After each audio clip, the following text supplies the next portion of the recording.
Attention, people who still care.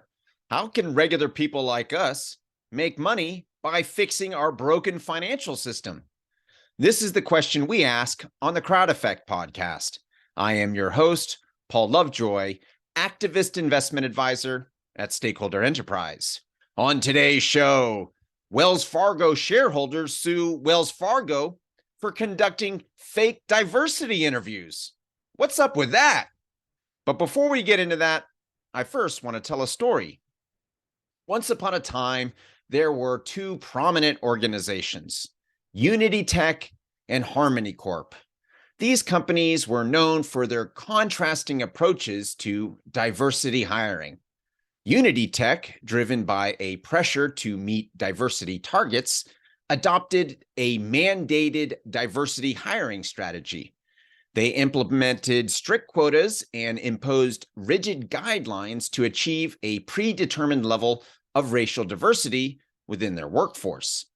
They believed that by merely focusing on numbers, they would automatically foster an inclusive work environment. On the other hand, Harmony Corp took an organic approach to diversity. They recognized that true inclusion went beyond token representation and required a genuine commitment to creating an environment where every individual could thrive, regardless of their background. Harmony Corp prioritized attracting candidates through a recruitment process based on how well the candidates collaborated with others in their prior employment. As time passed, the stark differences between the two organizations became evident. Harmony Corp flourished with their organic diversity hiring approach. Their workforce consisted of individuals from various racial and ethnic backgrounds, each bringing unique perspectives and experiences to the table. Employees felt valued, and the inclusive culture allowed for open dialogue and a free exchange of ideas. Harmony Corp's success benefited all of their stakeholders. Their teams embraced diversity, generating innovative solutions and catering to a wide range of customers. Their reputation grew, attracting talented individuals seeking a cutting-edge workplace. Clients admired their ability to understand diverse markets and connect with customers authentically. The organization's success soared, and they became an industry leader. Meanwhile, Unity Tech faced numerous woes due to their forced diversity hiring approach. Employees often felt like mere numbers, hired for the sake of meeting quotas rather than their skills and qualifications. The work environment was marked by tension and resentment. Qualified individuals who didn't meet the diversity requirements were overlooked, leading to a loss of valuable talent. Productivity suffered at Unity Tech as teams struggled to collaborate effectively due to the underlying animosity.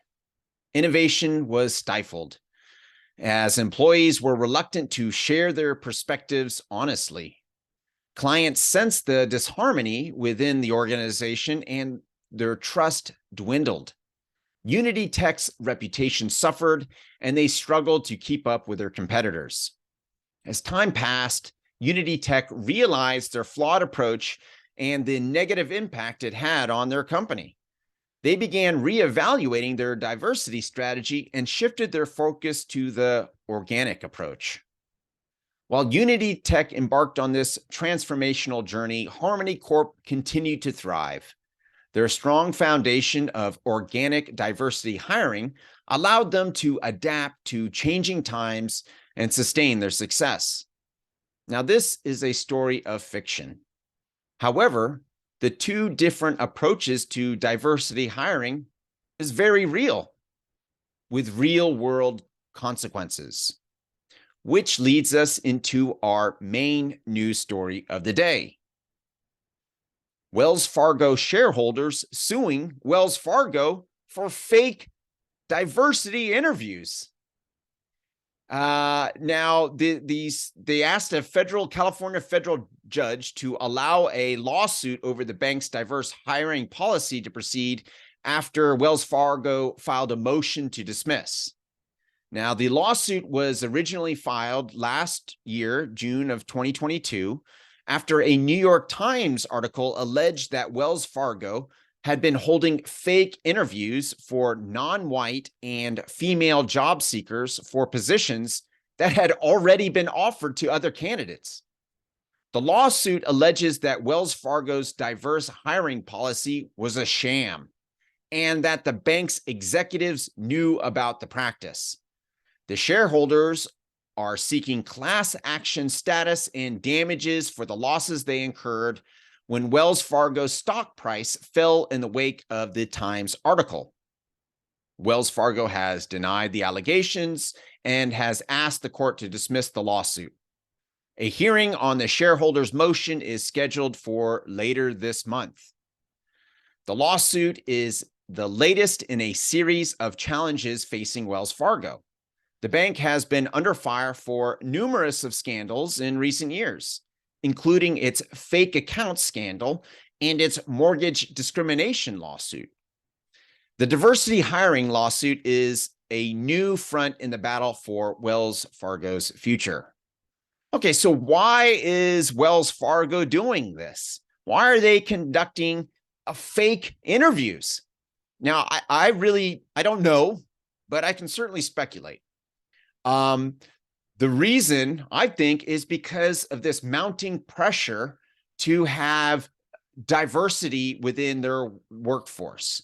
And they want to show to the world that, yes, we are this loving, diverse, welcoming corporation. And it's great to bank here because we believe in giving everyone an equal shot. Now, because of this pressure, they implemented policies that required this forced diversity hiring strategy. And because they had this, in order to fulfill their required quotas for giving non-white and female job seekers interviews, they ended up conducting fake ones, which is crazy. So this is why I think Wells Fargo did this, if they did it. Now, it really does seem like they did. The Times article is very thorough, but whether executives knew about it or not, it remains to be seen. My intuition says that it's doubtful that they knew about it, because Wells Fargo is just this really, really large corporation. And it's hard to know what's going on within their company because it's so large and so clunky. Now, the reasons for their other scandals, like setting up fake accounts, well, that is because of another type of pressure. It is this pressure to constantly increase their quarterly profits. And by having this pressure, it will inevitably lead to unethical behavior, which will lead to regulations. They're going to be regulated even more. And this has been a cycle that's been happening not just to Wells Fargo, but really every publicly traded bank. They're getting more expensive to operate because they're committing these unethical acts. They're getting caught, and then they're getting regulated to stop this. And they're implementing the regulations make them more expensive and then this pressure doesn't go away. It's still there. They still have this pressure to increase their quarterly profits. So it's just going to make things more difficult for them, and they have to be more creative in ways to increase their profits, which again will lead to doing weird stuff. Anytime you have kind of pressure, that's what happens. So that leads us into my financial tip of the day, which is, I sound like a broken record, but become a crowd investor. Crowd investing harnesses something called the wisdom of crowds. Now, the wisdom of crowds is when we can collect different opinions and insights from an independent, decentralized, and diverse group of people, which will lead to better decisions and better results than any individual expert or homogenous group could ever do. And when you engage in crowd investing, you are combining yourself with this independent, decentralized, diverse group of people to pool small amounts of money to fund either a loan, a company, or a business venture. And when we do that with crowd investing, well, we're going to come up with, we're going to fund the right people more so than Wells Fargo could ever dream of, because Wells Fargo, it's a powerful bank. Wells Fargo is in a group of three other banks, which control half of all the banking assets in the United States. And Wells Fargo, Bank of America, Chase, and Citigroup are essentially dictating who gets funding and who doesn't.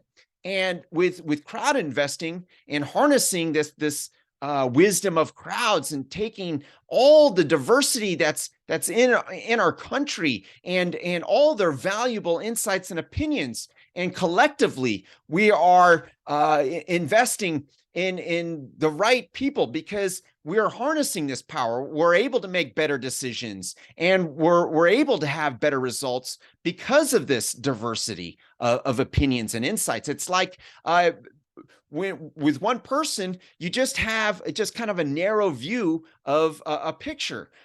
Kind of think of it like a mosaic. With more people, then the mosaic fills out, and you can see this big picture. Like me, I only have one piece of the puzzle, but if we have a whole diverse, independent, and decentralized group of people putting their piece of the puzzle down, then we can see the full picture and not just our tiny little piece. Not only that, why is it a financial tip? Well, publicly traded corporations and the stock market, the publicly traded stock market, the public market, well, it's decreasing in its returns. There has been a recent paper out, I talked about it in a recent episode, where the returns are decreasing, leading to the wealthy and accredited and institutional investors. They're leaving the public stock market and they're going into something called the private market. Now, the private market is locked out. The general public is locked out of the private market, and has been since the beginning of a private market until recently. In 2015 and 2016, two laws went into place: Regulation A+ and Regulation Crowdfunding, which allowed the general public access to this private market via crowdfunding. So for the first time in history, regular people, you and me, are able to get into the ground floor and shape our economy in the way, by harnessing this wisdom of crowds in a way that's more effective, more efficient, better results, better decision making, and ultimately, from an investment advisor's point of view, the ability for better potential returns. So to me, it's a no-brainer. Crowd investing just blows away anything that the stock market has. And not only that, you're investing in companies in the stock market like Wells Fargo, that's clunky, that does fake diversity interviews. Give me a break. This is nuts what's going on. And it's only going to get worse. These big corporations are only going to get regulated more because of this pressure to increase their quarterly profits, which will end up hurting them. Because it's going to be more expensive to operate their corporation, and their stock prices are going to continue to go down. That's why the shareholders are suing Wells Fargo, is because when the New York Times article came out, the stock price took a dive, losing something like $17 billion in one day. Nuts, the company's value. So this is just one of the reasons why I'm so passionate about talking about crowd investing. My name is Paul Lovejoy. I am a crowd investor, and I see you are one too. If you'd like to know the 3 secrets to fix our broken financial system legally, ethically, and without confrontation, go to stakeholderenterprise.com.